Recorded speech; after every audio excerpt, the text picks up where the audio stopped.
something that you said, Kevin, that I really want to start with here and dive deep into is that I actually love, and I'm going to steal and I'm going to quote it from you though, is rock bottom has a basement. And that's kind of like not your mantra, but I love that, like beyond words. I appreciate it. Unfortunately, I had to live it to experience it, to share it, but now I love it. At the time, I was not super excited about it. You hear a lot of stories of people that struggle and they kind of succeed, and it comes from rock bottom. I had the misfortune of starting from a very dark place, somehow going against the grain and accomplishing what was quite a lot for me, and then essentially losing it all and it getting worse, and then re-going all in something different. So yeah, I appreciate the fact that you vibe with the saying, and it's yours. You don't even have to credit me. It's yours now. No, I'm definitely gonna credit you. But what did that look like to you? What did rock bottom look like, and then what did the basement afterward look like? Yeah. So just for context, I was raised by my mom and my grandmother. I didn't know my dad. I didn't meet my dad with the understanding that he was my father until I was 27. So grew up lower middle class, didn't have a lot of money. I recall many times hearing or overhearing the discussion of how we were going to be able to pay rent. Like that was a fairly common occurrence for me. Knew pretty early in life that I didn't want to go to college. It just didn't make sense to me. I didn't know what I wanted to do. I didn't want to pay somebody to help me figure it out. So I actually was training mixed martial arts in high school, Quinton. I know you're a jiu-jitsu guy yourself.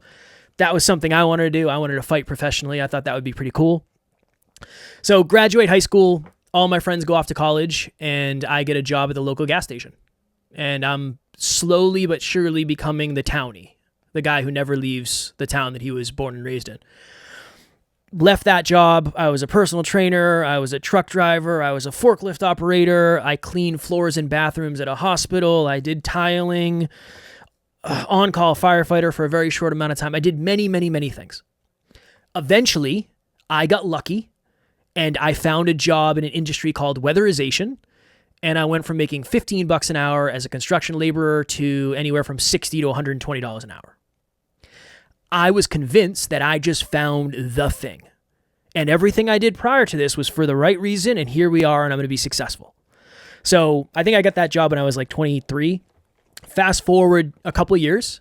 I'm 25 or 26. My girlfriend at the time is a model.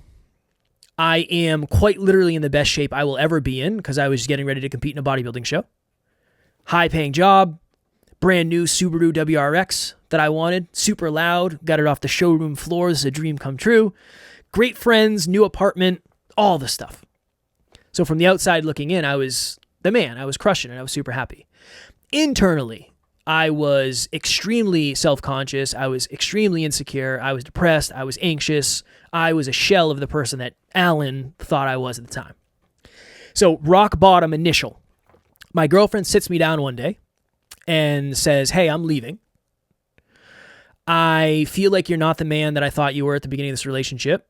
You're not really able to pour into my dreams. You're not really able to support me." And those were factually correct, unfortunately. And she said something that I really think highlights where I was at the time. She said, "I was going to tell you a month ago, but I was afraid you might kill yourself." And it was like, how the hell did we get here? How did I get to this point in my life? I thought everything was going better than this. I didn't think it was going great, but I thought it was going better than this. So she ends up leaving. When she leaves, all the bills double. I'm working through an eating disorder from my bodybuilding show at this point, for sure. Work got super slow. So I was feeling like I was stuck. And that was my initial rock bottom. I think I did what anybody would do. And I said, well, if I just go make a boatload of money, I can make all these problems kind of dissolve. So the next year starts, I get a promotion at my job, and I proceeded to have the craziest work year ever of all time. Spent 10 months living on the road because we did contracts in other states up and down the east coast of the U.S. And I remember my final pay stub, cracked it open. I made $100,000 at 26 with no college degree, but nothing internally changed. Bank account was good. Bills were easily paid. But if anything, I was more insecure. I was more self-conscious. I had less confidence. My mindset, my mental health actually got worse. I remember thinking, I've been living most of my life unconsciously. The opposite of unconscious is hyperconscious. I'm going to start a podcast called the Hyperconscious Podcast. And that was after Alan and I sat down for a YouTube interview on his channel. So I started a podcast, fell in love with it. But as you know, in the beginning, Quinton, there aren't exactly a line of people out the door saying, this is a great idea. How much money do you need to bring this to the world? Wasn't happening. So I had to continue going to this job that I started to loathe. I was there for the money. Now that the money is not the main motivator, I don't really want to do it anymore. So I start calling out of work. I start leaving the job site early, showing up late, just a terrible employee. Every time I'd pack my bag to go on the road, I'd be homesick before I left. Didn't spend almost any time with my friends. It was really hard to lock down a relationship because I was always traveling. And eventually my mental health was just whirlpooling and just going down the tube. I woke up in a hotel room 6 hours away from where I lived. My alarm clock went off at 5:15 or 5:30. I was there for work that week. Woke up, slid to the edge of the bed, lacing up my work boots as I had done 1,000 times before. But that morning, the best way to explain it is there was 10 televisions on in my head at the same time, and every single one was on a different station. And one was saying, you're stuck here forever. You're not supposed to be here. You got lucky. You're never going to get an opportunity like this again. Don't screw this up. If you ever did have the courage and or stupidity to leave, what would your friends think?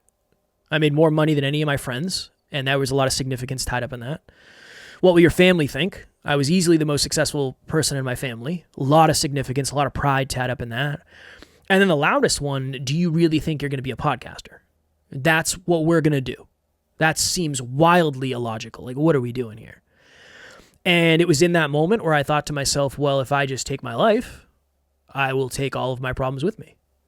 And here I am 6 hours away from anybody who cares about me in a dark, dirty, crusty hotel room, thinking that being not here would be easier than being here. That was my rock bottom basement moment. I reached out to Alan. Alan and I were buddies at the time, even before we were business partners. And I said, hey man, I'm having these thoughts. I'm having these feelings. I don't know what to do. And he responded with a very long set of messages, as he often does. But the thing I remember the most was, Kev, over the last couple of years, your awareness has changed a ton, but your environments have remained the same. I think it's time for you to change your environment. So I ended up leaving that job 3 or 4 months later, and then Alan and I partnered up, and we've been full-time podcasters since 2018. Full transparency and disclaimer, we did not get successful overnight. It actually got worse for several years before it got better. So there's been a lot behind the scenes in terms of that. But yeah, that is my story of rock bottom has a basement and crawling out of it. Alan, I got to ask here, why, I mean this in the most sincere, best way possible. Why partner with Kevin if you know that he's going through these issues now? Like, what did you see in him that maybe he didn't even see in himself? Because partnership is kind of like a marriage, isn't it, in business? Yeah. Yeah, it was, I think in hindsight, my answer is different than at the time. At the time, I saw a ton of potential. Super hardworking dude, lots of grit, not entitled, willing to put in a lot of work. And I had worked with someone at the time who now in hindsight was very lazy in comparison to Kev. And after I met Kev and we started working together, I couldn't work with that other person anymore. Because Kev was just so much more willing to put his neck out. He was so much more willing to pack his shit and go travel and podcast. And to me, when I see work ethic, I see so much potential. Because to me, I've always identified as someone who's intellectually gifted. When we tell my story, I think that'll come out. But I have the awarenesses. I just don't have people who want to work. And I really struggled because growing up, I had a lot of people around me that were entitled, and anyone who wants massive rewards for minimal effort just doesn't work well with me or jive with me. Kev was the opposite. I mean, he had nothing to lose and everything to gain, and I saw so much fucking potential for sure. That makes total sense. I've heard you talk about the law of trade-offs. Kind of on a little fork on that last question there. First, explain what you mean by that and what that is, and then I'll follow that up. The law of trade-offs is pros and cons to everything. I think that we want to believe that we can get the tip of the iceberg without everything underneath it. And I see that all the time, and I think that goes with the entitlement piece too. And anyone who owns a company, you'll hear things on the internet, YouTube, whatever, I want to start a business so I can have more free time. In my opinion, that's if you're going to build a business, worst idea ever. Exactly. So if you're going to build your own brand and your own business, it has to be, there's that quote of some people have a job, some people have a career, some people have a calling. I didn't find my calling till 26. Kevin and I both sort of had quarter life crises at the same time. We both grew up without fathers. So there's some core wounding that we were trauma bonded in some ways too. And we can get into that if you want. But the trade-off thing, wanting to be in shape without also wanting to work out is the dumbest shit ever. And I get it, but there is no genie with a lamp. Like I think that you really start to succeed in life and be fulfilled in life when you start to want to earn it more than you actually want the outcomes. And I know that that's easier said than done, but I call it the want, love, hate framework. So every one of us, anyone watching or listening, I do this with my clients all over the world. I say everything you want is on the other side. Everything you want and love is on the other side of something you hate. So I'll give you an example for me. I want to be in great shape. Who doesn't? I love weight training. I really do. I hate dieting. I honestly can't stand it. I hate it. I absolutely fucking hate it. Guess what I have to focus on? Dieting. I just downloaded Macro Factor today, actually. But I know that I'm not in shape because I don't want to diet. That's the real reason. I've exercised every day for over 3 years. I wonder if it's exercise. No, it's not exercise. It's the fact that I don't want to diet. And so I want more clients. I love business coaching. I hate social media. Guess what I have to work on? Social media. So every single person I coach, it comes down to that. And I think the law of trade-offs in the simplest form is you have to be willing to embrace or delegate what you hate in order to achieve what you want and what you love. So what you love is a process. What you want is a result. And there's something underneath that iceberg that you absolutely hate or are petrified of that is required for you to achieve it. Unless you fake it till you make it and you're full of shit, in which case you can kind of do whatever you want, unfortunately. Quite a lot of those people out there today. Not a fan, Quinton. Yeah, not a fan. I can imagine. It's actually one of the first things that came up with me and Kevin talking was, the personal development industry is very different on the front than it is on the back. Mm-hmm. Not to say these people aren't working on themselves, which is what I think most people just immediately mentally went to. Like, oh, they're not actually working out the way they say they are, or they're not necessarily in that way, but it's kind of a dirty industry, right? And I don't know if you want to go into that a little bit or don't. Okay. Okay. This is one of my purposes. I'm convinced of it, Quinton.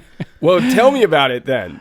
I think name names. No, just kidding. I won't name names, but I think one of the most it makes sense because you think, okay, there's people that want to help other people. This must be a selfless, super positive, super authentic, character-driven industry. That was me 10 years ago. Yeah, well, we were naive. For sure. We were naive. Yeah. You said something in the beginning. You said a lot of people, and not to talk down at them, but they have nothing burger stories. Many people in the self-improvement space, their stories are not real. They are highly, highly, highly, highly, highly stretched. So there are some people out there, allegedly, I'll say, who weren't monks for as long as they said they were, allegedly. There are other people out there, allegedly, who gained most of their following by stealing content from other creators and not crediting them. Allegedly, one of the top books on the planet right now was not the person's idea who wrote it. It was taken from somebody else and not credited to them. I think it's just like anything else. The people who have the loudest voices can steal from people who don't, and the noise gets so loud that nobody ever figures it out. And I thought the self-improvement, personal development, self-help, get better space was going to be different than that. No, I think a lot of people see it as a low barrier to entry business. And they're very smart. and they're world-class marketers and they have a team behind them. And I think like we are mom and pop organic. Alan and I are the team, and we have an amazing team, but there's nobody behind the scenes saying like, you guys have to say this in this way so we get some controversy going. Like, that's what we need. No, we come up with the content. It's all up to us. A lot of these other creators are kind of like corporate entities that get pushed by people, essentially. So it's been unfortunate. Now, what I will say is we've also met some people who are amazing, and I've gotten to know them behind the scenes, and they're even better behind the scenes than they are in the public eye. But I wish I could tell you that was the majority. Unfortunately, it hasn't been. So how has it shaped the way you guys coach? Like, how has that shaped the way you show up on camera or show up on stage or show up with your clients? We don't try to look better than we are. If anything, we had an event on Saturday. So it was a virtual event. We had people all over the world log on. And Alan at one point literally said, most people would not talk about, we spelled something wrong in the presentation. And we talked about it to the audience of this is how it goes. We did it in a hotel room because the conference room was a nightmare. Housekeeping literally came in the middle of the presentation. I had to get up and run outside. It was a whole thing. The memories. The memories. I think the common thing to do in that would be to get super embarrassed and then try to ego it and say, oh, somebody on the team must have spelled that wrong. No, that was either Alan or it was me. One of us spelled that wrong. It was nobody else. It was one of us. Or hide from it. And I just think for us, if I really want to help someone believe in themselves, I have to show the fact that we make mistakes too. Because if I don't, we are going to seem like some elusive creature that just got here and doesn't struggle. So I think it's helped us be more authentic and give people a look behind the scenes of what this life is really like. Yeah, the honesty. Well, the way I break it down, and again, I'm very analytical, so I always say I'm an engineer. Disclaimer for anyone watching or listening. My brain thinks in engineering terms and mathematics. There's the social world, and there's the real world. In the social world, it's the wedding photos on Instagram. In the real world, it's the actual marriage when no one's watching. And I made the mistake for a short time in my life, and I was miserable at the time, where I cared about the social world more than the real world. And it made me so unfulfilled and so unhappy. And I don't think I was hurting anyone else but myself, but I was pretending to be happy when I wasn't, that kind of thing. I was pretending to be the life of the party, but then I was depressed behind the scenes. And I was pretending to be confident when in reality I didn't really like myself very much. I had low self-esteem. And I always believed in myself, but I didn't have high self-esteem. And we can get into that if you'd like. But I think the social world is the economy, and that's perception, and that's social status. And then in the real world, it's we all wake up with sleepies in our eyes. We all, go to the bathroom. We all have challenges behind the scenes that no one else knows about. And the way that I tried to flip the script after a car accident I got in 10 years ago is I started to focus way more on the real world than on the social world to a drastic extent. And I hoped that, and this has been alarmingly harder than I thought, I hoped that would ripple into the social world, because what I've come to realize, I look very young and I'm a business coach, and older men love to work with a young guy who looks 12, who, hasn't hit puberty yet. And the point that I'm making, though, is that I need the credibility from the social world to be successful, but I don't want that to be the priority. So the way that I've learned how to do it with Kev is let's make sure the real team and our real relationships and our real physiques and our real fundamentals and our real lives are more put together than the social world. And so it's in order of 1, 2. So real world first, social world second, because we met too many people in this space that their branding, marketing, and sales are so good, but they're selling the bag of chips that's only a third full, so to speak. And we want to be the opposite. And the way to do that is to focus on the real world first, the struggles and the successes, and then hope that ripples outward. And we had a mentor in the past who said, err on the high side of perception. And we said, no, we're not going to do that. We're going to err on the high side of reality. So we're not going to purposely take cred hits, but I will take a cred hit in order to be honest any day of the week. Like if I can be honest, that Next Level Live event, we were very honest about the good things about us and the struggles. Like I mentioned coming up on $500,000, all this kind of stuff. Gross revenue though. Like I'll stop and say, no, but that's gross. That we're not taking that home. No one else says that. They just say the top line number and then just let it build their status.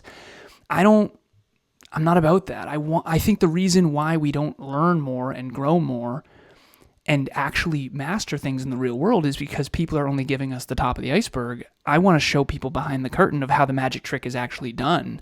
And yeah, maybe I'll be less miraculous, but at least I'll help people. There's no doubt about that, right? And I actually just had this conversation. So literally at the end of December, I moved from Okinawa back to Nashville. I grew up here. And, you know, in that time, it's interesting to see after just under a decade, who stayed the same and who's changed and what that progression has looked like, if there has been any. I've been kind of reconnecting, replugging in still, trying to build, you know, where's the group? Okay, how are they doing? Hey, let's get a mastermind. Let's meet once a week, once a month, whatever, right? So I just had a conversation with somebody about this, about how it's not supposed to be easy. Like that abundance mentor is probably not telling you that he has the same struggles. He might have a different goal. It might be a bigger goal. It might be higher number, right? But there's still a struggle to get there, you know, and it's crazy because when me and my partner, when I was in Okinawa, we bought a restaurant. Now, a little disclaimer here. We made one really, really big mistake is I knew him. He passed away. It's a long story, but he passed away. So, and he was my friend for almost a decade before we ever worked together. But when we took over the restaurant from him, there's one piece of fine print that me and my partner forgot to get in there, was that he's not allowed, because he had multiple locations, he's not allowed to take our staff. And he ended up taking 90% of the staff. So I was in there. Now, when I tell you that we were, it was late night. It's a lot of military bases around there, right? We were right outside of Kadena. It's called Burger Bear. So we didn't close until 2 a.m. When I tell you that I would get home at 3:30 in the morning and then my alarm would be at 6 a.m, not once, twice, 3 times, for months, to rebuild this team and to retrain everybody to get back into place. There's a point to this. To get back into place, I'm telling you, it was literally months. This is also after my first son's birth. Like my first son was birthed in February at the end, right? And I was there every day. Like I left the hospital after giving birth. Like it was like one of those things, right? Now, what's the point? While we were in the grind with my partner, I remember repeating to her like things like, hey, isn't it funny how everyone always says like you got to get comfortable being uncomfortable? You know, and isn't it funny how everyone always says, like, you got to stretch yourself and you got to do, and then you just kind of like, you see their face and they always like kind of give you that like agreement and they're like, yeah. And you go like, isn't it funny how that's what this looks like? Like, this is what it actually feels like to be in that uncomfort.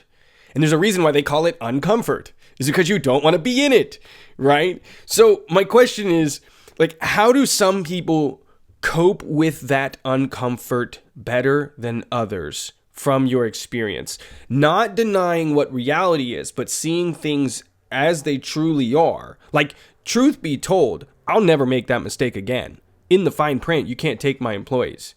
I learned a ton. I loved the man literally until the day he died. And I found out later why he did what he was doing. It was, instead of a buyout, it was a buy-in. We had a bigger opportunity that was coming up and he wanted to test me. Now, he didn't tell me that, so I was pissed, and it was very uncomfortable, right? But from y'all's experience and your clients and in your own personal lives, because knowing that everyone is going through their own uncomfortable situation in order to get where they want to go, if they're actually striving to do something, there's an element of stretching and uncomfort there. How do people best cope with that uncomfort? Kev, you want me to start? Yeah, you can start, because I feel like you and I are going to have drastically different perspectives, right? That's good. It's a good thing. That's why we're both here. For me, I think it's better than the alternative. And both of them suck. I tried to explain this at our event on Saturday too, and I don't know if I did a good job, to be honest with you, but we were asked, why do you guys have so much grit? Like, I said, first of all, a ridiculously challenging childhood. Second of all, there's two ways to develop grit. One is life happens to you, and it's pretty atrocious, and you have to learn how to survive that. The other one is the inevitable challenges that come from massive fucking goals. And I said I had both and didn't even realize it when I was a kid. So the first answer is I want to reach my potential, and the only way to do that is through struggle, sacrifice, and suffering. And not in the hustle porn type of way of like, all you should ever do is struggle and suffer for the sake of suffering and being able to say, I'm so hard. However, if you do want to reach your potential, you have to find that challenge skills sweet spot constantly.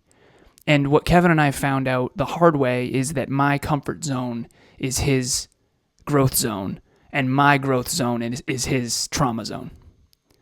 So in the beginning of us business partnering together, we did a lot in a very short amount of time, and we had some late nights and early mornings and travel and all that kind of stuff, big guests, all this stuff way outside of his comfort zone. For me, that was a lot easier for me because I was I had spoken to the state senators and in front of 150 people when I was in my early 20s. I had built that grit through massive goals prior to that, whereas Kev kind of was thrown into this in a way.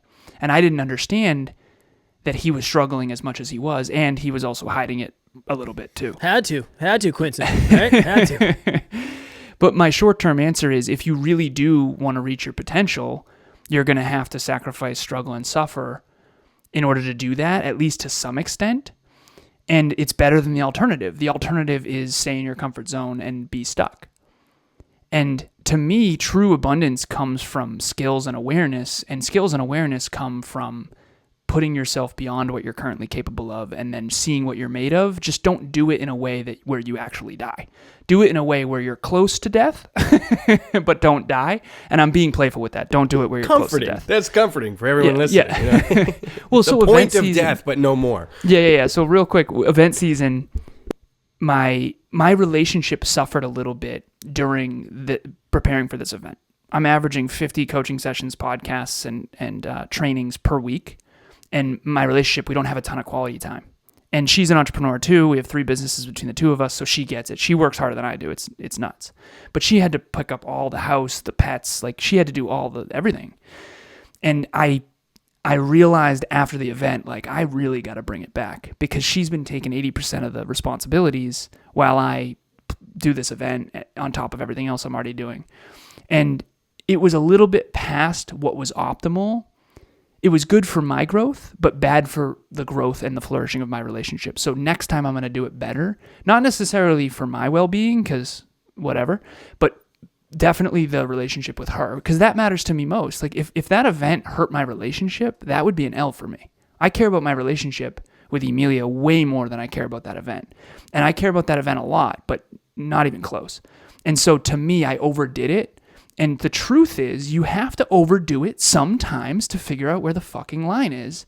And the people who never overdo it because they're so scared, they don't figure out what they're capable of. Kev figured out what he was capable of, and he figured out what he was not capable of.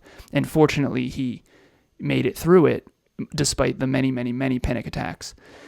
But I do think we underestimate what we're capable of, and I think that suffering is a part of the recipe. It's not the whole equation, but it's definitely part of it. Within those many, many, many panic attacks, that's kind of why I was asking earlier about, like, what did you see in Kevin? Like, he wasn't that guy yet, but you could see something in there. Is that kind of what you mean by that, where you knew his potential and it was just... I know we're talking about you as if you're not right there. I want you to keep doing it. I get it. Like, I'm sorry. I just want to point that out, like, the elephant in the room. But that's kind of what I meant by that. Like, is that what you saw and you knew, like, they're tearing the fibers of the muscle and it's going to grow and it's going to get bigger and we know where we're going, so we have that vision to overcome this? Is that kind of what you meant by that? I saw high humility. I saw insane grit and willingness to suffer. And I saw that for him, the alternative is worse. I mean, the truth of the matter is I had an ex-girlfriend who her life was so good that so my life sucked, pretty bad, especially my childhood. So for me, it's only been up, even though it's still pretty challenging. So with Kev, it's the same deal. He grew up, he has no entitlement. He doesn't need much to sustain himself. He's a simple guy. So, and I knew that he would, there's the burn the boats thing, and I don't want to go down that road, but I will say this, there's something that I could tell, he would die for this. And I knew that I needed someone like that. And the person I was working with at the time, was just lazy as shit. So to me, it was intuitive. And I think in hindsight, it's very clear. Coachable, good student, willing to own the truth, definitely doesn't sugarcoat what it really takes to win, and will outwork everybody even when he doesn't want to. And that's what I'm looking for. So when you hear that, Kevin, what is missing from the puzzle of the equation that he shared from your perspective? Actually being in those shoes. I'm a really good number 2 who needs a really good number 1. I'm a day-to-day operator. Quinton, you give me a list of 30 things to do. I will just burn the day doing it, even though it's dumb. I know Not it's nearly enough people are humble enough to say that, by the way. Well, I want to throw that. I appreciate that. I appreciate that very much. This is good. This is a nice little spot for me. I feel really good about this. It's true though. It's the people who all want to be the number 1. It's it's lonely as shit. This is the truth for me. I would rather win as number 2 than lose as number 1. I want to win. I want to succeed. That's what I'm doing this for. I'm doing it for that reason. I think that's one piece. And I think it overarches with the question you asked Alan. It's worth it. This is so worth it to me. If it ever gets to the point where it's not worth it, Alan and I will have a conversation and we'll figure out what to do. I think that's a piece of it. And I get a lot of significance from. It feels good to hear stuff like that, right? It feels good. And I appreciate the humility and the maturity of that level of conversation. It feels really good. I'd be lying if I said there wasn't some significance there. And now, if anything, I have a reputation to uphold.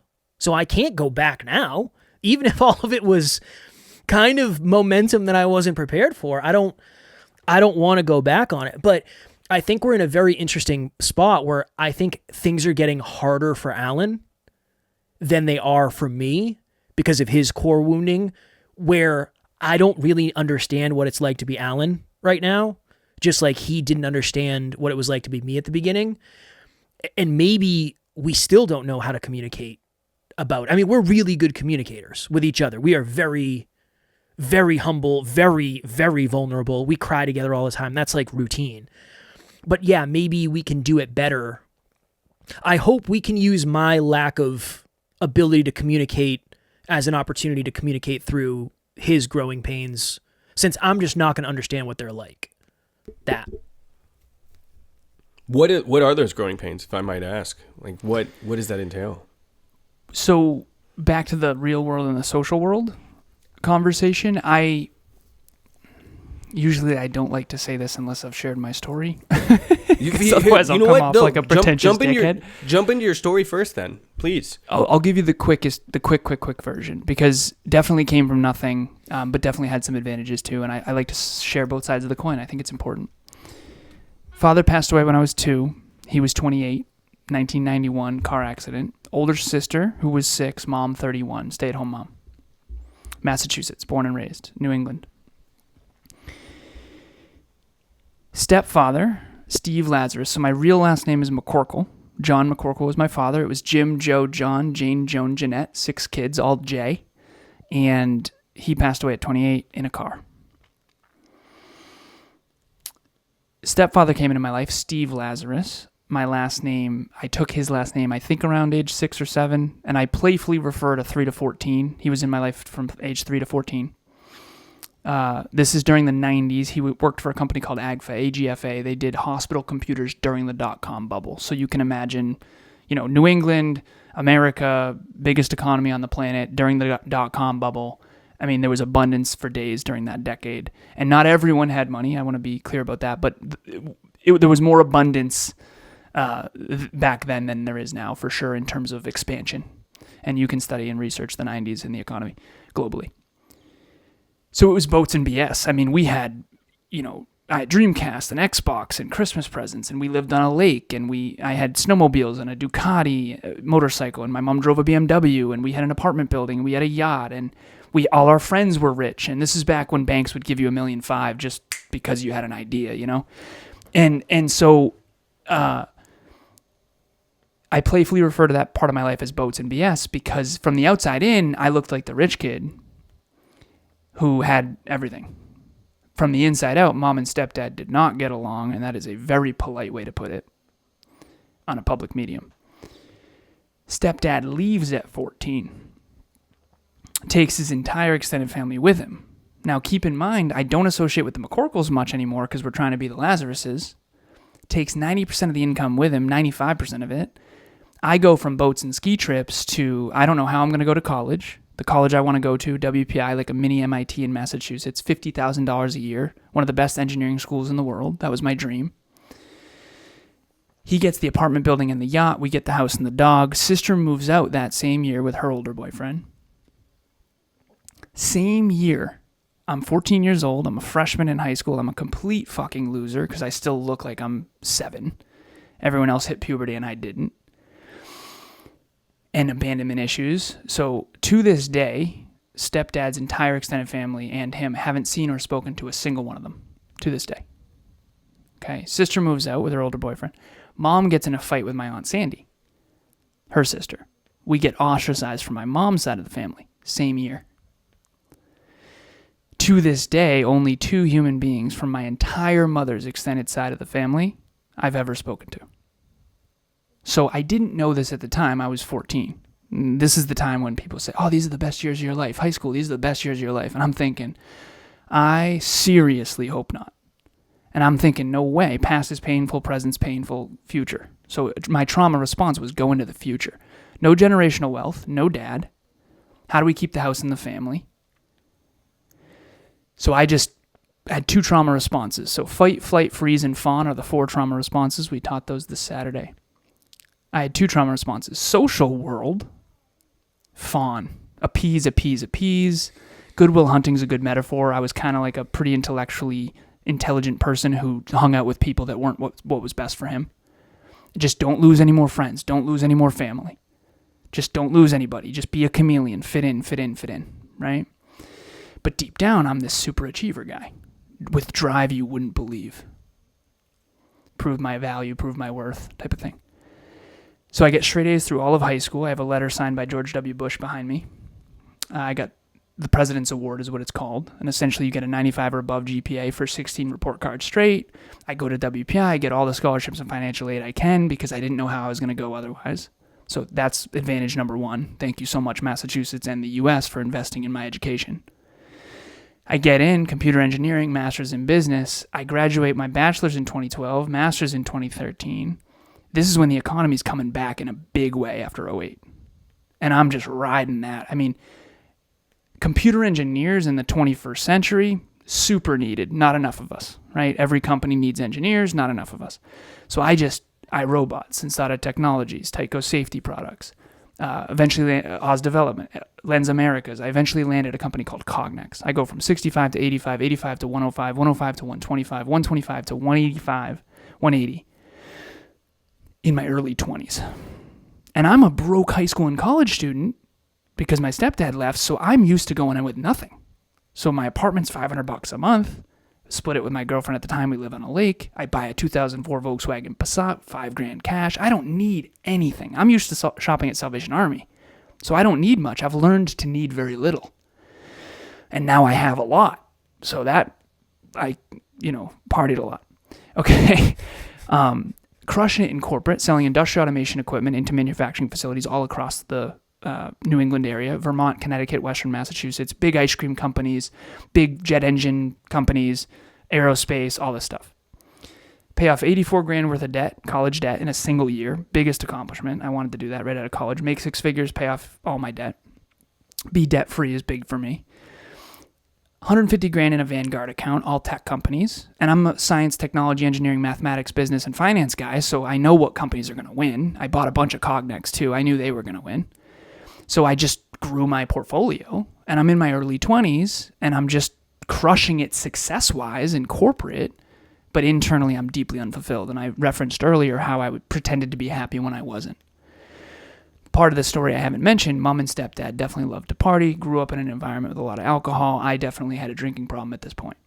Brought my high school friends to college friends to corporate, right? This sort of smart social world, real world. So in the real world, I have high self-belief and I believe in my abilities. I'm very future-oriented. I always said my career wouldn't even start till I was 50. Sort of a weird, esoteric existentialist. Intellectual. And then on the social side, I'm hanging out with people who aren't, partying like a rock star, right? So I'm living these two lives. Then I get in my car accident. 26 years old, head-on collision, my fault. Dad died in a car when he was 28. I'm 26 at the time. Everyone was fortunately physically okay. Airbags deployed. Thank you, Volkswagen. Holy crap. Safest car ever. Volkswagen Passat. I used to call it the tank. Both airbags deploy. Little cousin, he's totally fine. I hurt my face in the airbag. The other person's fine because it was a huge lift-kitted pickup truck. They were okay, but it was not a fender bender. This was like an intense crash. So physically we're okay. Definitely rattled, but gonna live. No serious trauma or injuries physically. But this was the second chance my dad never got. So that's 10 years ago now. I'm 36 now. That was when I was 26. That was in 2015, dark winter night. And that was my full, okay, I'm flipping the script. It was all external achievement at the expense of my fulfillment internally. I'm going to flip the script, baby. I'm going all in on fulfillment, personal growth, personal development, self-improvement, self-help, mental health. Let's do this thing. Fitness model, fitness competitor, fitness coach. Got really in shape. Met Kev. That's actually kind of how we met. The fitness thing. Remet. Yeah, exactly. How we remet. Because we knew each other in middle school. That's the story too. And that was 10 years ago. And when I say I dialed up self-improvement and personal development to 11, I'm talking every book, all of them. You name it. Jim Rohn, Stephen Covey, all of them, right? I've been through the whole nine. And I just got obsessed with improving myself. And I hoped success would be a byproduct. And it has eventually, which is good. So I went from externally successful and internally unfulfilled to internally fulfilled, happy, healthy, productive, super in shape, in love-ish, okay, to externally unsuccessful. And I think that now Kevin and I are finally in a place where everyone wants to go, which is, and this will be the last piece of my story, everyone wants to be externally successful and internally fulfilled. Happy, healthy, wealthy, and in love. That's what everyone wants. Almost no one gets it. We all get it for a short amount of time, but very rarely. And the reason why is what the economy pays the most for is almost never what the most meaningful work is. My most meaningful work is speaking to students. Right? We've made very little money doing that. Okay? But that's what we all have to figure out. What's your skill set? Where are you unique? What problem in the world do you need to solve that you're uniquely suited to solve? And what is most meaningful to you? It's the ikigai thing. And ultimately, what it comes down to is how do you design a life that is both internally fulfilling and externally successful? And that's ultimately my story. And after that car accident, not long after, I reconnected with Kev after his suicidal ideation, and that's where that sort of blossomed. So you guys were kind of both at, I don't want to say rock bottom. It sounds like, Kev, you were in a little more of a rock bottom, but you were mentally, Alan, right? In this, like, is this all there is? Is this it? I'm already there. What's the next peak? What could possibly be? And then you go inward and you go, oh, there's a whole nother universe in there that I haven't even addressed at this point. Was it an instant fit? What did that look like? You asking me or Kev? Either way.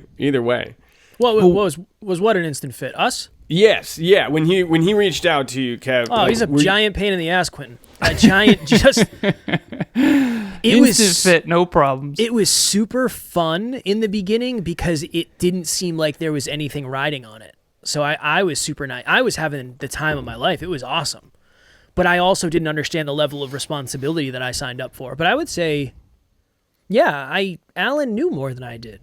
Like, that's why I was so drawn to working with him in the first place, is he had already done what I wanted. He left a very successful career and was an entrepreneur. I mean, he was making content, and it seemed like he was just hanging out on the beach. So I was misled a little bit, about what this was going to take. But he had already read a bunch of self-improvement books. He had a master's in business. It was like, if I'm going to hitch my train to anybody, I want it to be someone like him. So I don't know. I think for a while I was probably under the delusion of like I was going to lead. I was going to be the leader. I think that was just normal because I had started the Hyperconscious podcast, and then he came aboard, and then we like partnered up. And for a long time, it was the Hyperconscious podcast meets Conversations Change Lives podcast, because that was the name of his. It was a whole weird thing. But I think once we started like doing stuff behind the scenes, it became abundantly clear pretty quickly that he was going to be the leader. And I think ever since then, it's been really, I mean, I can count on two hands how many times we've had like serious arguments. I don't know if anybody would believe, well, it's been a couple of years since I've said it. I don't know if anybody would really guess how good it is. I feel like it probably seems like too good. Like, we are best friends, but also if we didn't work together, we probably wouldn't talk at all. And we're both very comfortable and familiar with that. It's a very strange thing we have, for sure. Yeah. Well, you mentioned the core wounds, and that's the whole point of why I told my story. When Kev mentioned we have different core wounds, he has this is his quote, and this is what we've come to coaching so many people over the years, because we would coach the same people, and they would treat him, they'd be different around him than they are with me. We've learned a lot from each other. Kev had high humility and really low self-belief. I've never really struggled a ton with self-doubt when it came to achievement, but I had a ton of self-doubt with relationships. Like, relationships never came easy to me. I'm an esoteric engineer. Like, I think in mathematics and equations. So nobody likes me. It's like this weird thing, right? And I'm what people need, but not what they want. And so that created this core wound of what we refer to now as unlovable. But I don't struggle with, like, in the real world, in the social world, I struggle a ton. I usually dim. I try to fit in, right? That's, I think, one of the reasons I used to drink a lot. It made me dumber and more relatable. In the real world, I mean, I love it. That's why I love fitness so much. It's me versus me. I'm not concerned about whether or not I'm going to go to the gym tonight. Like, that's not an issue for me. I know that's an issue for a lot of people. A lot of people struggle with self-discipline, and they struggle to show up, and they, I've not taken a full day off in 10 years. And sometimes it's 1 hour a day. Sometimes it's, 18 hours. But to me, that's who I am. Like, some people live to work. That's me. Other people work to live. And that's more relatable. But for me, when I found my calling, I was all in to a drastic extent. And I'm not messing around. And I think that I overwhelm high school kids when we give speeches because I'm just there to get that one kid to get it, But ultimately, my core wound is the unlovable. I never felt like a likable, relatable, fun guy unless I was like a chameleon. So Kevin's quote is, "You are either afraid that all of you is not enough," and that would be Kev. And this is unconscious. None of this is conscious. Or you're afraid that all of you is too much. And that's me for sure. Like, I'm constantly having to not dial down my intensity because I do feel like it's too much for a lot of people. Definitely not too much for you, Quinton, which has been nice. Thank you, because that's also me in that way. It's just, let's put it this way. My brother, when he gave a kind of a toast at my wedding, he said, if you met me and Quinton and you told me that Quinton was going to go on vacation to Okinawa, get hitched without the family, and come back a decade later, I would have told you knew him very well. And that's the thing, right? We went from friends to dating to engaged to married in 3 months. I was literally on a tourist visa in Japan, and then we decided to stay, right? And then we've made our way back here. But I think it's incredibly unique, and I and this is like a weird therapy session, but at the same time, I want you guys to really appreciate each other in terms of finding each other. And I don't mean, I know that sounds so weird, right? Like, but the reason why I say that is because I've told a lot of people over the years. So kind of on that note of the law of trade-offs, a lot of people over the years, when I told them I was moving to Scotland, and then afterward Spain, and then afterward Japan, a lot of people have told me about how they wanted to go X, Y, or Z. They wanted to do this. Now, 99.9% of those people when I check in never do. But there is a reality. I'll never forget this. I got a picture from my dad one day, and I think this was 7 years after leaving, something like that. Now, my family is Sicilian. My wife's family is Okinawan. Okay, our kids are going to live forever. They're basically immortal. Right? I had an aunt was dancing. She died. She was featured on Smuckers at 105 years old, literally. Right? Like, the families just last. And I got a picture from my father, and it was the first time in my life that he noticeably aged. And it wasn't a little bit. And it was this realization that there is a cost to this. It's like the social and real world. Like, there is a cost to this. There is a reality behind when you leave for 10 years and you come back and that person hasn't changed and he's still smoking, said he wanted to quit. And then when I see him for the first time in 10 years, he's telling me how he wants to quit again. And I'm like, you told me that 10 years, right? And that's fine. And look, I enjoy a nice cigar every once in a while, but the reality being is I'm looking for that number 2 in a lot of ways. And one of the things that over the last couple months that I didn't expect it to be the way it was, again, social versus reality, was, oh, wow. There, once again, repeating, there is a cost to being gone, to not being able to have the intentional relationship building over the last 10 years. And then coming back and wanting to hit the ground running and do X, Y, and Z. So that's kind of the long-winded way of why I say, like, really appreciate having each other or coming across that, and also fitting into your lanes and really fitting like a glove in that way. It's like, I think it's a little more unique than I think you guys think of. Realize another thing that's pretty unique here, Alan, is you have a show/business with your spouse, with your wife. Now, the old saying is to never go in business with friends or family, and you seem to do both. Okay, so like, what is that like? Brother, I am so enjoying this episode right now. My whole life, I've felt like an anomaly. And I think one of the reasons why I've always felt so unlikable and unrelatable is because I've always felt like I never understood why you can't be in shape, smart, and good looking and athletic and fun and kind. And like, I used to have a book I was going to write, and then I realized it was a terrible idea. Best of both worlds. And on one side, it was me as a fitness model. On the other side, it was me as an intellectual in a suit business guy. And I didn't understand the engineers were super smart, but not athletic. And I was always both. And for me, I guess now I understand that part of my calling is to be holistic. And so when you say, I know the stats. I told Emilia when we first started the podcast, and she's my future wife. We're not engaged yet. We have talked about it. We have the whole plan and all this stuff. But ultimately, I told her at the beginning, I said, the majority of businesses fail and the majority of marriages fail. I mean, we just combined those. Like, the chances of us succeeding is like, 1% of 1% of 1%. But we got this. Now, keep in mind, I'm not this optimist. Kevin and I, the Jim Collins books? Mm-hmm. Jim Collins book. Okay, so he has this idea of radical aspiration combined with productive paranoia. I am ridiculously attached to the vision, and I never let go. I never let go, Jack. I never let go of the vision. But the humility along the way, it's this weird duality, and duality is holding two seemingly opposing ideas in your consciousness simultaneously. There's a book behind me called The Self-Made Billionaire Effect that you've probably read, Quinton. I actually haven't, and I'm writing it down now. You should, brother. Self-Made Billionaire back Effect. then, 2012, there was only 1,200 self-made billionaires, and I think there's like 1,500 now or whatever. But ultimately, these are people that didn't have any generational wealth. They built it themselves. And they studied the common mindsets of all billionaires that are self-made. And the number one that jumped off the page is holding two seemingly opposing ideas in your consciousness simultaneously. That is something I've always had. It's never been up or down or right or left or yes or no. Like, that's another reason I hate the personal development space, which is ironic because I'm in it.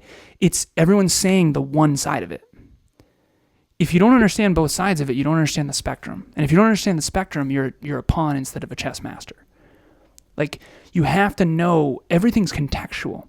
And so to get back to my point about Emilia and I starting the podcast, I say this, sweetheart, I don't want to end up at the top of this mountain not in love.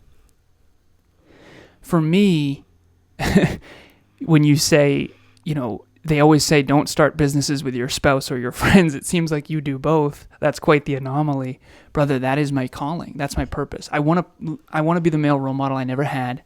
I want to prove what's possible through my own example. Little did I know that was going to be wildly hard to spread. I thought that it would be more inspiring, but it's actually not for a lot of people. Like, I genuinely was so naive, Quinton, that 10 years ago when I worked on myself and quit drinking and started doing fitness and started being an inspiration and started reading books and started bettering myself and becoming kinder and more generous, and I honestly thought I'd have more friends. I thought people would like me more. I mean, that's been alarmingly not the case to an extent, and that's why Kevin mentioned this is harder for me now than it is for him, because in the beginning, Kevin's fear is failure. Kevin always thought he was going to be a failure. I've never been concerned about whether or not I'd succeed in terms of external achievement, but I've always been concerned about not being successful with friends and with family. I lost 3 families by the time I'm 14, right? So now I have a family with Emilia, and it's just, 2 cats and a dog right now, but we're planning.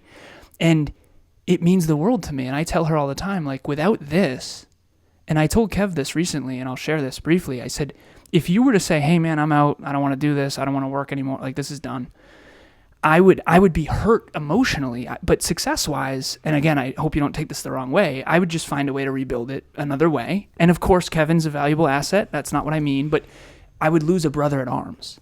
For me, it would be devastating from the losing a brother at arms emotionally.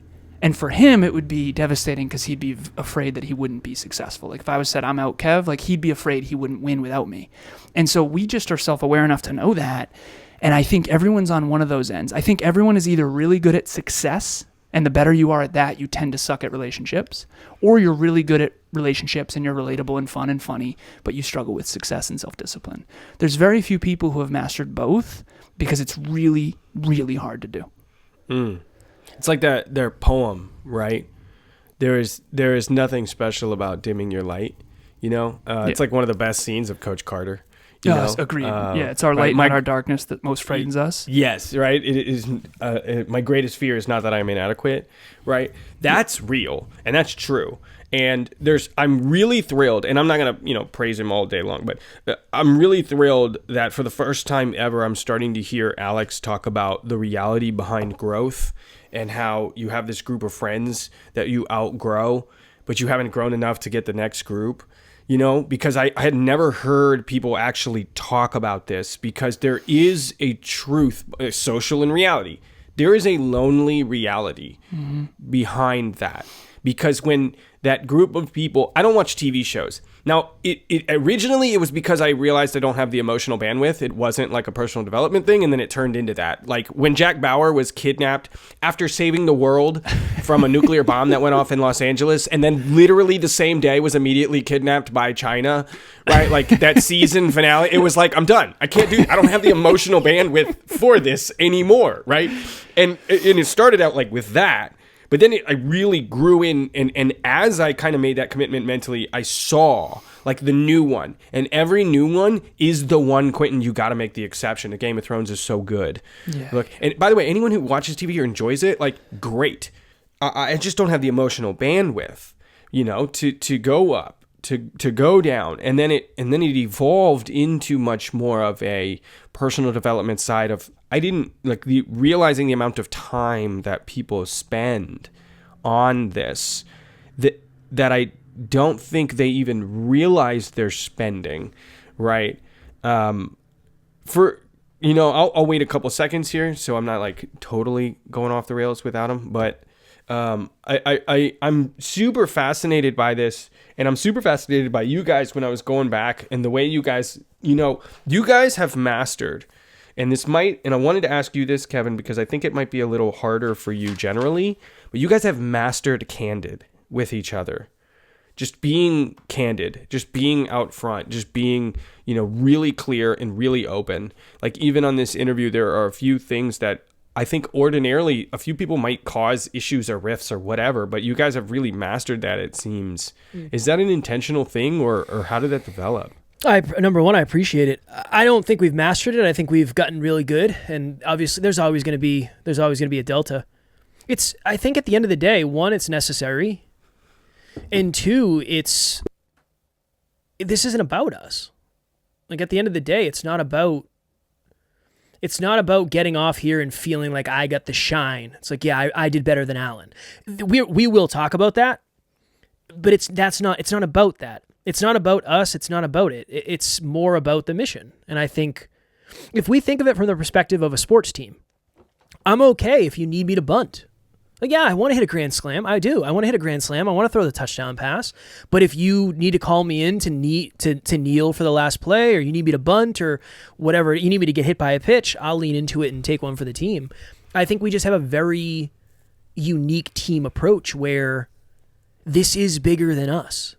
It just is, and it has to be, and that's the only way it's going to work, because we do have very, very big goals, and we do have very, very big aspirations, and the only way it's going to work is if we figure out our own stuff, and even then, it's going to be a brutal uphill battle for the next however many years. So, Alan, I was asking you when I was mentioning, like, you guys have mastered social reality. I get it. In the social element, it seems that you guys have really been intentional with your candid with each other, to be candid with each other, to be open, to be clear. And I was just asking about, like, was that intentional? Did that just evolve over time and whatnot? But I am curious, like, so you had mentioned the future and it's bigger than you and where you want to go. Like, where do you want to take this? What is this? What do you guys want to do with it? Go ahead, Alan. Anything I say would just be a guess. I do think that the candid thing, to circle back, it's been a necessity, but also intentional as well. We've always tried to be as transparent as we can. And at the end of the day, I think accurate thinking is the most important thing in the world, in case that hasn't been clear yet. But you can't make good decisions based on inaccurate data. And so us not being honest with each other is just never going to work. You're going to pay the piper on that eventually. When it comes to where we're headed, so right now it's Next Level University. And he has a podcast called Podcast Growth University, and I'm starting a podcast this year called Business Growth University. And all three, so it's level up yourself, level up your podcast, level up your business. We call them listeners, longers, and business owners. So listeners learn from us. Next Level University, learn how to reach your potential, health, wealth, and love. Personal development, your own unique version of success. That's Next Level University. The next one is Podcast Growth University, which is start, grow, monetize, scale a podcast. How to do it, the truth behind the scenes of what it really takes. We produce, I think right now we're at 106 people we work with, podcasters and business owners. So those are longers. So longers want to build their own podcasts, their own communities. And then there's a subset of those that are business owners that need to generate revenue, otherwise they're screwed. And those are the people that I work with. So Kev kind of had to sail away from me a bit to be a little less unlikable. I'm the most intimidating. So it's sort of a mountain that you climb. And we have someone named Amy who she coaches now too. And so we've got a company that is built on helping other people get to their own unique next level. And we have a little something for everybody. And we do free stuff. We've got a journal called the Dreamliner, that kind of thing. I'm turning this into a sales pitch real quick, which is probably not what you wanted. But ultimately, where is NLU headed? I started a company 10 years ago called Lazarus LLC. It was wildly unsuccessful. and I still have the logo. It was a good idea, though. I wanted to bring personal development to the school systems, because when I found personal development, I was an academic, right? So straight A student, blah, blah, blah. But I didn't know any of this stuff. I didn't take my first finance class until I was in graduate school. And I looked around and I saw, like, okay, everyone would do better with more wealth and more health and more love, but no one knows anything about it. So how are we supposed to master something that we don't know anything about? So I see us all born as these sort of pawns that get born into a system and into a family and into a situation. And if you learn enough and grow enough and improve enough, you can become the chess master rather than the chess piece. And so what you'll never learn in school but desperately need to know was the first slogan of Lazarus LLC 10 years ago. after my car accident. And I feel like I'm still in some ways on that same mission.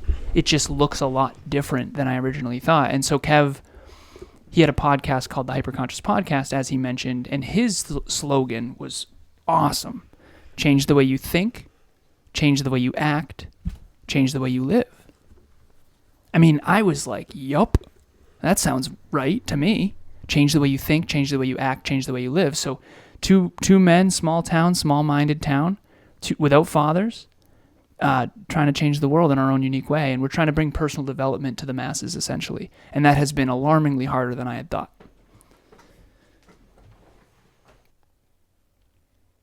I'm just along for the ride, Quinton. That's it. Okay, I wanted to leave it open. I didn't. Okay. I'm not the genius behind it. I think. Yeah, it's our goal to be positive male role models that we never had. I mean, that's a big underlying. I think that's one of the reasons we're so honest too. Like the type of why aren't you shirtless, walking around with cigars and yelling? That's at the people? Next phase. Okay. No. I'm just making sure because I just because that it's. So I did a video on this one time where I understand why people think arrogance is confidence. It makes sense. Like you see that, for example, that is not confidence. That is not my representation of what I would aspire to from a place of confidence. If somebody only talks about the upsides, they only talk about how amazing they are, they only talk about their wins, they're probably not that confident. All things considered. So, but I understand why people are drawn to that. It seems like what you'd aspire for. It seems like it. And I think going back to something you brought up earlier, why don't people have the grit? Why don't they get to where they want to get to? Because the result looks so sexy, but the journey that it requires to get there just isn't right for most people. Most people, I won't say most, many people are not supposed to be millionaires because it doesn't align for them to live their life in a way that it would be required. They'd have to trade in too many of their core values, their core beliefs, their family time, whatever it is that they value more. I think that is if you value comfort more than you value the result, you're most likely not going to end up getting the result. And I do believe that is what's best for a lot of people. I work with a lot of podcasters. I'm privileged to have that opportunity. I could probably pick like 2 or 3 I've ever worked with who I actually think our journey would be good for them. You're one of them. For sure. I mean, you're one of them. But that's because you don't have any delusion about what it would actually take to get here. And that's a big you're going to trade in a lot. Are you willing to trade in a lot? Yes. Cool. If not, all good. All good. I'd rather you save yourself the pain and discomfort. Oh, 100%. And that's the look yourself in the mirror. And I was going, what I had mentioned and referred to earlier was more on the travel side and what the reality behind what that takes. But that same thing applies to business as well. There is I just said this actually when I was meeting with a pretty successful interior designer, a friend of mine that I'd met, Caroline, shout out. So, that's one of the things that we talked about. I actually think there's 3 phases, and I will update this later. But, you have people in the MLM space, for example, when they first kind of get into that space and they start doing that, they'll talk about you got to reprogram yourself outside of that 9 to 5. Right, you got to reprogram yourself outside of that 9 to 5. And I think that's that's phase 1. That's the bare minimum is to realize that okay, you are conditioned this way. My opinions are my own. I think extremely deliberately. And I think the papers and the thesis papers prove that historically, but you're programmed to do that 9 to 5. And that's the first phase. You got to get out of that 9 to 5. And then the next phase, that once you've actually done that for a couple years and you realize you're 24/7 doing this thing, the next phase is no longer, okay, now I'm not working 24/7. Excuse me. The next phase is you shouldn't be working 24/7. If you're working 24/7, it means that you're not making leveraged enough decisions. Now, what I don't mean is slacking when you should be getting X, Y, and Z done. But if Warren Buffett can have his entire career based on 13 good decisions that he makes a year, there's something specific about the decisions that he's making that are high leveraged decisions. So I think that second, going from phase 1 to phase 2 is, I got to go from, employee to business owner. And then going from 2 to 3 is like, now I need to be making higher leverage decisions and taking higher leveraged actions so that I'm not running myself ragged. Like there is it is entirely different to be maybe a healthy workaholic, Alan, I'm talking to you, versus genuinely running yourself ragged. Yeah. Because those are totally two entirely different things. And people hear the hustle culture and they think they need to be running themselves ragged when instead they should be going from phase 2 to phase 3, which is focusing on higher leveraged actions because they have already gotten past that other phase. And then also recognizing what everyone else around you is. So the partner that I bought the restaurant with, for example, we actually had a house cleaning company as well. And our general manager, I would say, needed to go from phase 1 to phase 2, where we find out later, and this is our fault, but she's putting in significantly less hours than she should. Now, we didn't care because everything was growing and everything was doing well. And we were making adjustments and we were like really doing those things. But when we dove in and found out, my conversation with my partner, her name was Crystal. My conversation with Crystal is like, the way I'm talking to you, Crystal, I would never say to her. Like for Crystal, it was like, I need you to stop running yourself ragged and start focusing on higher leveraged decisions because you've already reached the point of working hard. Like you know you're working outside of 9 to 5. Whereas I won't say her name, but this general manager woman, I needed her to realize that she is on call 24/7. And if she started to run herself ragged, then I would adjust the way I was communicating with her. And it was just being very clear. I have 2 people here that I work with, one of which is on going from phase 2 to phase 3, and the other one is from phase 1 to phase 2, right? But identifying that and then being able to articulate it in an absorbable way is a totally different conversation. For you guys, Alan, I want to start with you here, but Kevin, I really want to jump. You know what? No. Kevin, I want to jump with you here first. When you were sitting there with your boots and you're about to make this leap, specifically in terms of like phase 1, 2, and 3, and then how it actually related to your next couple steps journey, where were you in on that? Because you were you were making money, right? But you were just mental games back and forth with yourself. It was, for me, it was always phase 1. It was always like, there was no leverage. I think it requires awareness and it requires skills to have leverage. I didn't feel like I had skills or awareness. So it was, I'll just work harder and longer than anybody else will. Again, for me, it's kind of follow the lead of what Alan suggests. So there was a time a couple of years ago, I was doing like 25 guest episodes a week. So I was going on, we do 7, I do 8, right? We have 7 for NLU, I have 1 for PGU, and I was going on 20 to 25. So I was doing like 30, 40 episodes, a week. That was very much grinded out, but also leveraged. I'm the podcast guy, I want to build a name for myself. But a lot of that strategy, all of that strategy is based on what Alan said. So for me, it was, I have the grit. I'll do that. Tell me how much I need to work. Tell me where to put it.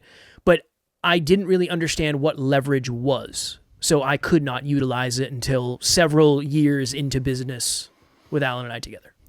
So Quinton, if I can extend an olive branch, I love your phases, by the way. Love it.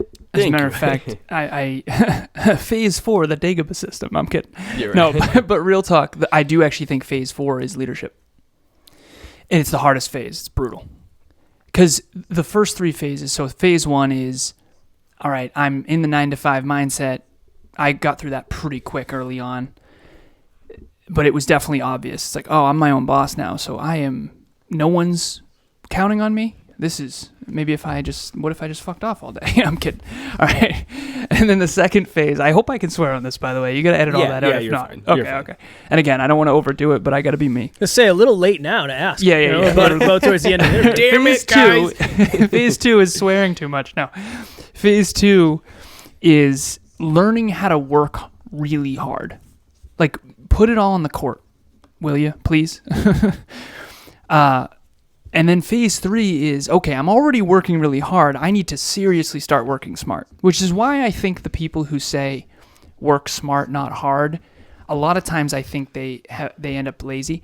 And the reason why is because usually you don't work smart until after you've beaten your head against the wall a lot, right? Exactly. Yes. Innovation comes after frustration, not before. And frustration is an emotional byproduct of trying to achieve a goal and massive failure, repeated failure. So phase 4 is when you are already leveraged as hell. And that's definitely, we track every metric and habit. So for me, it's dreams, goals, priorities, metrics, habits, skills, and identity.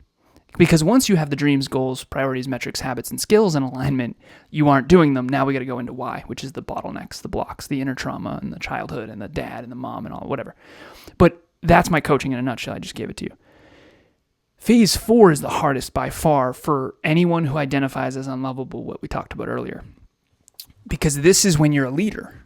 So I'm not just leveraging my time anymore. I'm leveraging everyone else's time. So everyone at NLU, we have an 18-person team. They all have timesheets. It's 4 columns, simple. Keep things simple, otherwise your people are wasting time. The first one is the date, very complicated. The second one is how many minutes you spent. Focused effort only, okay? Focus, most important skill in human condition. And then the third is what you accomplished. You have to articulate what you accomplished. And then the fourth, you have to tie it to a specific department. We have 15 departments currently. We had 24, overexpanded, grew too fast, lost our minds, had to contract. I know you've been there, Quinton. Had a 24-person team. Now we only have 18, right? So, yeah. So when the fish are jumping in the boat, don't lose your mind. Stay humble, okay? Post-COVID was wild for us. We went from 119% year-over-year growth to 18 and then 11. Ooh, ruh-roh, right? Run it, buy it, do it, hammer it, yeah, rock and roll. Right? Quinton's laughing, he's been there. Non-business owners won't know a word I'm saying. But, okay, the fourth phase is leadership, which means I now not only have to leverage my time, but my job is to make sure everyone else is leveraging their time. I use ChatGPT to analyze all these timesheets. Dude, I know where everyone's time is going. And I know what is not profitable, what's indirectly profitable, and what's profitable. And if NLU is going to grow and we're not going to go out of business, especially in the personal development industry when we're competing with people who are lying through their teeth, we better optimize our time, right? In the real world, not just the social world. And so that's been the phase we're in now is how do I become a leader that is, number one, not toxic, but let's be real. I got to tell you the freaking truth here. Like, we can't waste time. We can't just go to our clients, hey, you want to pay us more? Like, we have to leverage. So I've leveraged my time. I've leveraged Kevin's time pretty well. The rest of the team, we all need to get leverage. So this is where the coaching and leadership comes in. And that, if you're not good at leadership and influence and coaching and leading by example, because remember, from the outside in, your listeners might think the world of you, but the team sees who you are behind the scenes. So they better think the world of you too, and you better walk your talk. I don't ask the team to do anything I'm not willing to do. And that's really hard because what's optimal for me is not optimal for them, and what's optimal for them isn't optimal for me. So I have to cross-pollinate and integrate those two because I just cannot tell someone else to do something I'm not doing. And so that's been a trip. Everyone on the NLU team, all 18 people, have their top 3 priorities. And I am eventually going to track their time based on those top 3 priorities. We call them their gold and silver and bronze glass ball. And we're all juggling 12 balls, but 9 of them are rubber. You can drop those. You cannot drop the glass ones because they shatter. But if you do drop a glass one, make sure you pick up a gold one for a silver. So that is real and also inevitable. That last little bit there, I think most people are going to let brush by, but that's inevitable. Is that glass ball will fall eventually, but if you're doing it at the right time and you go for the golden ball, it becomes well worth it, and it's a win for the team, right? Quinton, the reason I was 7 minutes late to this meeting, golden glass ball. One-on-one coaching is more important. I appreciate you. I'm so grateful we're here. My one-on-one coaching client is more important than being on time to this podcast, and that's why no one likes me. What's funny, man, it's so crazy because as you guys are both like describing different things, we've had very different pasts, but we think very similarly, Alan, meaning like when I wanted to first buy, okay, now it's popular to talk about mergers and acquisitions. No one was doing this. I literally went on Amazon and bought a book that you've probably never heard of called The Dirty Little Secrets of How to Buy a Business. Everyone is too scared to tell you. Nice. It was a print-on-demand Amazon book. I literally went on Amazon, typed in the search bar, how to buy a business, okay? Right, like, for real. This is long Quinton, before... how old are you, brother? I'm 31. Whoa, good for you. I thank was you. talking mergers and acquisitions at Cognex. They hired someone for mergers and acquisitions. I took him to lunch week after week after week, picking his brain. Like, what does this dude know that I don't? Because why the hell did they hire him, right? Mm-hmm. Now I figured it out. Dude, no one understands mergers and acquisitions. I have a client right now who's about to buy a company. The cash flows quicker. If you buy the right company, we can talk about it. But again, you and I can't nerd out on that because unless that's what you want your listeners to be is only business owners, we gotta, yeah. But I'm curious. Go ahead. But that was just no one was talking about this, and like I said, it was all retrospectively. But I just literally went into the search bar and was like, how do I buy a business? And this is what popped up, right? No one's ever heard of the book. I ended up Arturo Enriquez is the author. I actually interviewed him years and years later. But it was like this, there wasn't like the online courses and trainings and different things that you kind of now have. And no one was talking about the silver wave. Now, why do I even mention any of that? Is because the way I analytically looked at this and then even tried to convince my friend who had no interest in buying this restaurant was coming to them and going, listen, less than 1% of all of humanity throughout history are like entrepreneurs starting businesses, right? So how can I slowly make that pie of who I am less and less? And you kind of alluded to this earlier, and that's kind of why like we think the same way. So what can I do that's going to be like setting me apart more? So, okay, I can run a marathon. Okay, cool. Here's the percentage of people that actually do that. Or I can start a business, and here's the people that do that. And here's the people that survive after 3 years. And here's the people that survive after 5 years. And one of the things that I came across before even finding the book or buying the book or thinking about it was how many people ever buy or sell a business in their life of any kind, of any size. 0.5%? Not even? 0.1? Way less. Way less. It's like low. less 1 in than 1,000? Yeah, it's like closer to that number, Yeah. right? Because it's a different section of entrepreneurship. So it's now, like 3% that buy residential real estate, 1% that buy commercial, and then 0.1% that buy a business, right? Something like that? yes, exactly. And the vast majority, now this, again, all these statistics are now out there and quite common, but like 11 out of 10 businesses don't sell within their first year, right?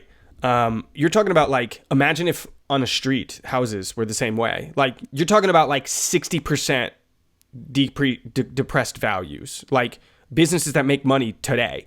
Yeah. And then on top of it, I'm living in Japan and they have like the birthing crisis beyond birthing crisis. If I live in Japan, I'm paid to have kids. Do you hear what I just said? I am paid money to have kids. Not only is the birth free and compensated, I am paid monthly to have those children. It is a reverse welfare basically because that's how desperate they are for children. When I'm talking about this silver wave, it is on a level you could never imagine in Japan. Can you explain the silver wave to us real quick? Silver wave is the baby boomer generation is statistically speaking the most entrepreneurial generation that has ever existed. Yeah, well, the baby boomer generation in the U.S. alone, we looked this up recently, owns 51% of the U.S.'s wealth. And they're all retiring. And there's not that many of them. There's actually not that many compared to the millennials. There's way more millennials. That's actually why the real estate market in the U.S. is still wild. There's too many of us. There's so many freaking millennials. There is too many of us. People are, for the first time in human history, retiring up and upscaling is another big one. But nevertheless, like the silver wave is just this retirement that is inevitable because no one can outpace time, which is why I will want to get into in a couple minutes. Like, what are you actually doing with your time? But the reality is they are retiring and there's just no one to take over. Right. Now, again, some of this is popular to talk about now, but it wasn't in the beginning. And in Japan, you're talking about like businesses that cash flow millions of dollars. Now their inheritance in laws and in estate taxes are very different in Japan. So even more so, we're talking businesses that cash flow millions that are just closing because they're not selling because of some of the tax incentives and structures and whatnot. What But happens you're talking to them? about, Are they bankrupting, or are they? What are they? no, they're just closing them. Like they're literally just laying people off and closing them. I'm talking And like then just cash selling flow. the assets. Yes, anything that's quickly can be sold, but anything intangible, right, is just they're just closing it down. If it's a service based, I'm talking cash flow $3 million, cash flow $5 million. So there's just nobody. There's just nobody to do it. There's nobody to take over. To like run it. Yes, to run it, to take over. People that they're not interested. They're not willing to go from phase 1 to phase 2 and get outside of that 9 to 5, right? Because like Japan's cubicle culture is significantly stronger. I'll put it into perspective. It's very common for men when they're in their late teens, early 20s to get laser hair removal on their beard because they know they're going to be in a corporate structured job where they're not allowed to have a beard until they retire at like 68, I believe it is anyway. So they might as well get laser hair removal on their face. That's not like a rarity. That's like actually way more common than you think. So their mindset is like, I am going to be in this cubicle anyway. Are you buying businesses for pennies on the dollar because of this? Like, is that what you did absolutely in Japan? can. Now I just came back here, so I'm focusing in here. But generally speaking, yes, like people are doing it like a lot, and it's everywhere. Well, so these are the businesses that got established post World War II. And exactly. Just slow grow over time, yes. family owned. Yeah. Yeah. So Japan had essentially the same baby boomer boom that America post World had. War II. Yeah. Yes, because they went from basically went to a constitutional monarchy. Like there's still an emperor in Japan. It's more like Britain than it is America. They still have that, but it was right after the war, right? Like explosion. Opportunity makes growth. Sense, right? Hard times, and then it's all those people with that grit put it to work, right? And then their kids maybe not as much. So, and there was also very little regulation in a lot of ways. So you had, for good, for better, or for worse, you just had this massive explosion of people filling the need for services, and you also had, Japan was decimated after World War II. Like like on a level, I don't think people think of Europe. They don't really think, they think Okinawa. Like I used to run to Hacksaw Ridge, for example, and then run home. Whoa. Right. Like that's like where I was at in Okinawa. How wild is that? Super crazy. And then to be married to Okinawa, and my grandfather served in World War II, was like on the boat there. It's wild. And there's still a lot of bases there, but I was just saying that the demographics are in a place now that if something doesn't change, here's why I say all of this.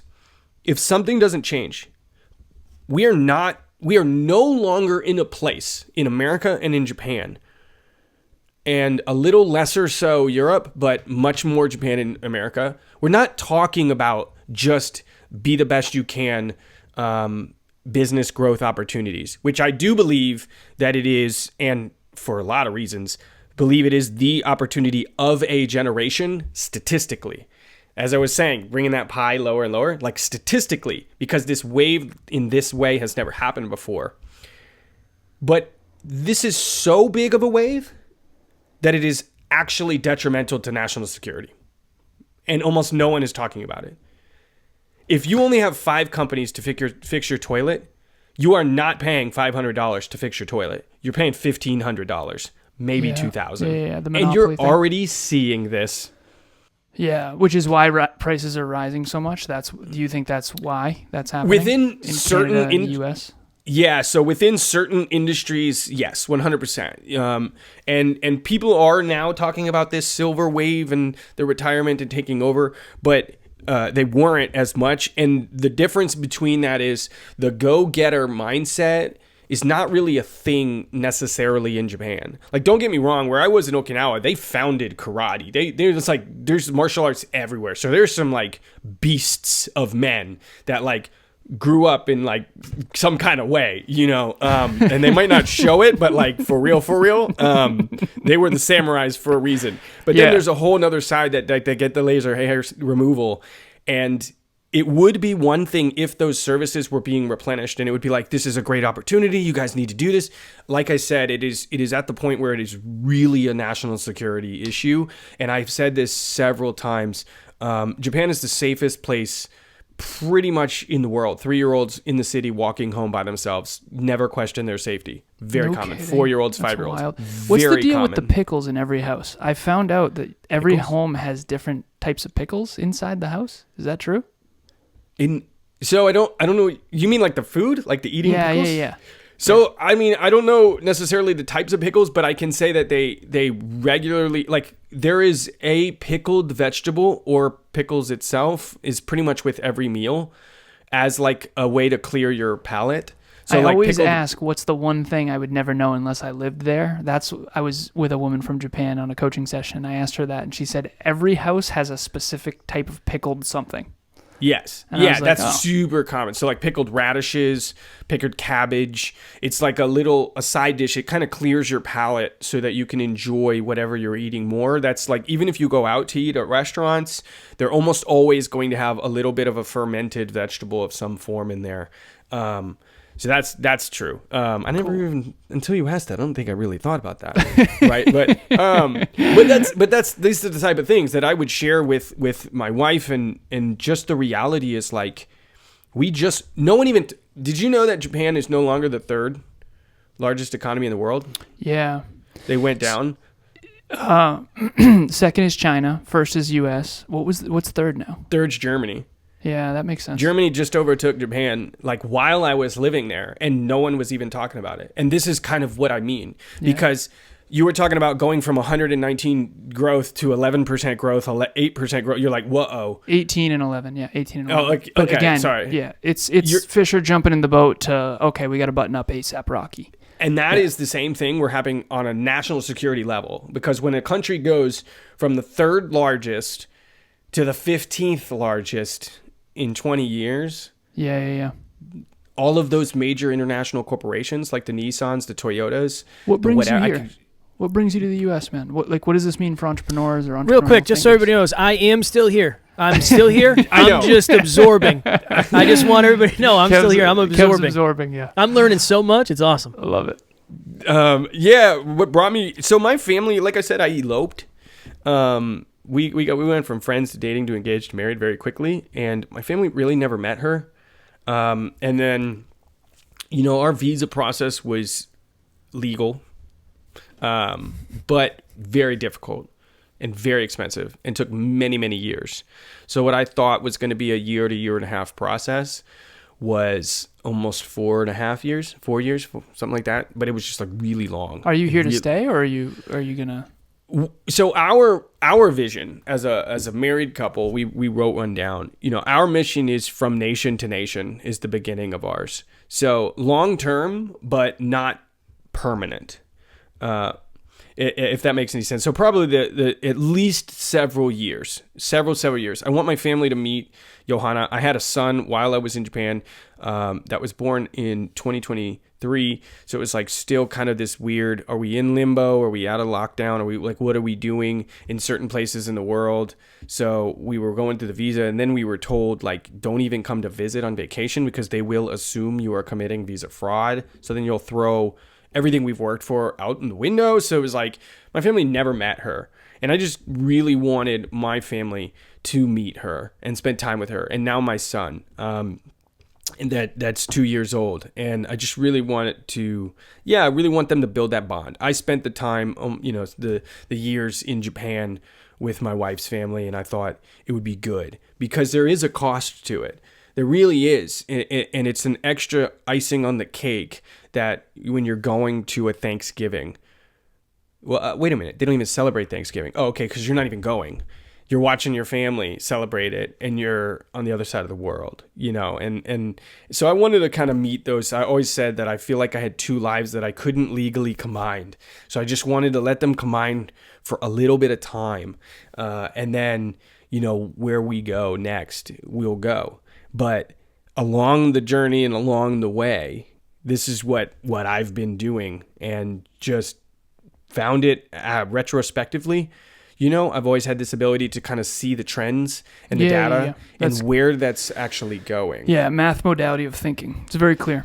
The 4 modalities of thinking, I think you'll enjoy this, Quinton, a lot. Is the first one is the rarest. Statistics, mathematics, probabilities, equations, rationality, logic, deductive reasoning. That's the rarest, I think. But of course, I would think that because that's mine. The second one is pictures and images and vision. You obviously have a lot of that too. The third one is words and concepts and conversation. That's Kevin's. That's why he's a better speaker than me. That's most people. Most people think in conversations, words, and concepts. And the fourth one was the one that I sucked hard at, which was energy, vibe, and intuition, which is someone's energy, someone's essence. And that's the one that women tend to be better than men, I think. But yours is definitely the first one. So if you ever wondered why nobody likes you, that's why. I'm joking. I'm obviously joking. You're a likable dude. I'm kidding. But ultimately, we have the rarest modality of thinking. So we wonder why, like you had mentioned earlier, Quinton, how you came back and, well, you said you were going to XYZ and you said you were going to, what you're missing from that equation, in my opinion, is you thought that they meant it. You thought they meant it like you mean it because you thought they had level 10 self-belief like you do. Because when people are around you, they act like they have a lot of self-belief when in reality, deep down, they don't. And that's why I asked Kev, like, you know, he helped me tremendously realize that I would wonder, like, people would come and they'd say, oh my God, you did it. And I'd be like, yeah, I said I was gonna. Like, what do you mean? Like, you said you believed that I was gonna do it. And then they're so shocked, they didn't actually believe it.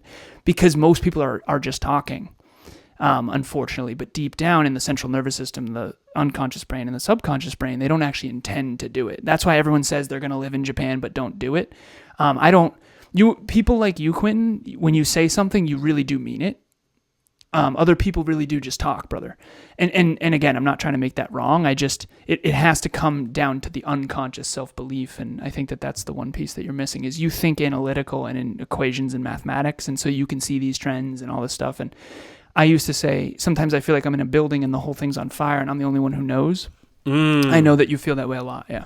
Yeah, I always say to my wife, like, what's the point of knowing the future if no one will believe you? Yeah, it's brutal. It's the worst. Oh, Right? you guys are two peas in a pod. I know. We would probably be really good friends, but we would work terribly together. Yeah. Yeah, 100%. 100%. But generally, yeah, man, that's really been the struggle, and that's kind of, you know, me chewing my wife's ear off for so long. It's just telling her, like, why can't you? I can clearly see where this is going. This is the trend. This is where blah blah blah blah blah. That's why you're a good investor. Like, that's why you're a good investor. 2 years later, you're like, I knew it. I didn't, you know, same. or I missed the opportunity. And I knew I should have taken it, but you know, it's always right. But Quinton, I literally have predicted a bunch of stuff that would happen in the global economy with Kev, and he's like, oh shit, you know, and he's like, dude, Alan, no one else knows that, and I'm like, I can't. It's Well, because so how obvious. many? The thing is, how many other people claim to have the same perspective, and they're we just wrong. come off arrogant. Yeah, It's That's hard. true. It's Yeah. hard to know who's right and. that's why Until I did it so well in the happens. stock market. I just knew what tech companies would win with a high probability of statistical success, but that's all math. That's all equations that our data brains are running. And most people, and again, not most people, but a lot of people really are just winging it, Quinton. Like you wrote it down with your wife where you're gonna, you know, decade to decade to decade. Like, that's not a thing, brother. So obviously it is in the M&A world, mergers and acquisitions, but that's not normal. So that's a very engineering math. What's your background? Do you engineer or? no, my brother's actually an engineer and a pilot. Nice. No, man, I actually didn't go. So, oh, dude. Okay. So it's funny. We do good jump, by the way, Quinton. Real Yeah, quick, we I only have asked you 2 a minutes question. to simplify. Yeah, I asked you a question, and then I realized we had to go. But talk to me. The short version, man, is I was at Ole Miss. I was at school. Don't hold that against me. And this was when, you know, curriculums were getting weird, and I was like, my mind was like, I am not about to spend 4 years teaching myself incorrect information on purpose. Yeah. And I actually brought that to my professors, and they agreed. And they were like, you're right, but it's curriculum. And I was like, I'm out. And that's when I went to Scotland and whatnot. But guys, it was fantastic to have you guys on here. Like, for real, Kevin, thank you for spectating. No, just kidding. love it. No, this is really good for me because it's really easy to get insecure in moments like that. It's a really good test of me and my character and my self-improvement, my personal development. So I appreciate the opportunity. Beautiful. I really loved connecting with you guys and hearing what you guys are doing. I'm looking forward to seeing, as you guys keep going with Next Level University, where that goes. Quinton, thank you so much for having us. I appreciate it. Keep doing what you're doing. Let's stay connected on social. Please, please.